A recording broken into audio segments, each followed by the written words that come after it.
মাননীয় স্পিকার, এটা আমার উপজেলার বাঁচারাকুতি। আমি বাঁচারাকুতি নিয়ে কথা বলছি। হাজার হাজার ঘরবাড়ি প্রতিনিয়ত নদীগর্ভে বিলীন হয়ে যাচ্ছে।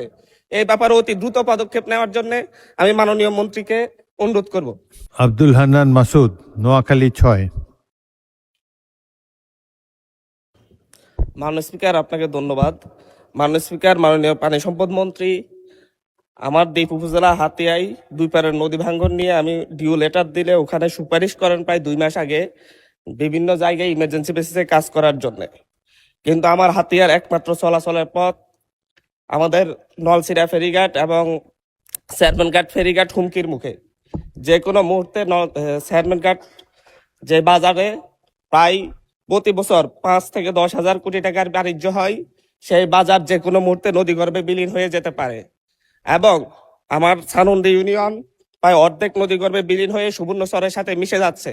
কিন্তু বিভিন্ন আমলাতান্ত্রিক জটিলতা, রিডিজাইনের মুখে আমার হাতিয়াতে 2 মাসও কোনো ইমার্জেন্সি বেসিসে কাজ শুরু করতে পারে নাই।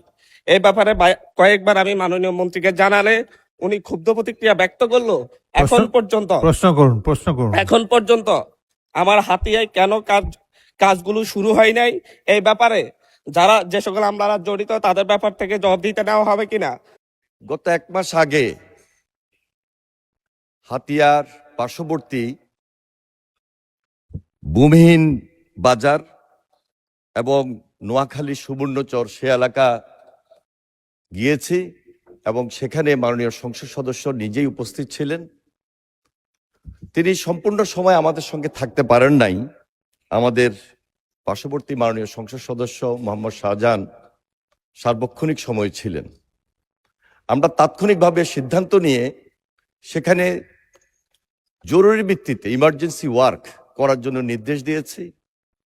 ওনার নির্বাচনী এলাকার একটা বাজার, ভূমিহীন বাজার, সেখানে ইতিমধ্যে কাজ শুরু হয়েছে এবং পার্শ্ববর্তী নোয়াখালী সুবর্ণচর সেখানেও কাজ চলমান। আমাদের এই হাতিয়ার দ্বীপটা এটা প্রকৃতির সঙ্গে যুদ্ধ করে সেখানের মানুষ বসবাস করছেন। সে এলাকায় একটা পার্মানেন্ট ওয়ার্ক চলমান রয়েছে। উনি যে ব্যাপারে এইমাত্র বলেছেন সেটি হলো চেয়ারম্যান ঘাট এবং হাতিয়া বাজার। এখানে 2টি ইমার্জেন্সি ওয়ার্ক কাজ করার জন্য আমরা ইতিমধ্যে নির্দেশনা দিয়েছি। আমরা আশা করছি খুব শীঘ্রই এর কাজ শুরু হবে।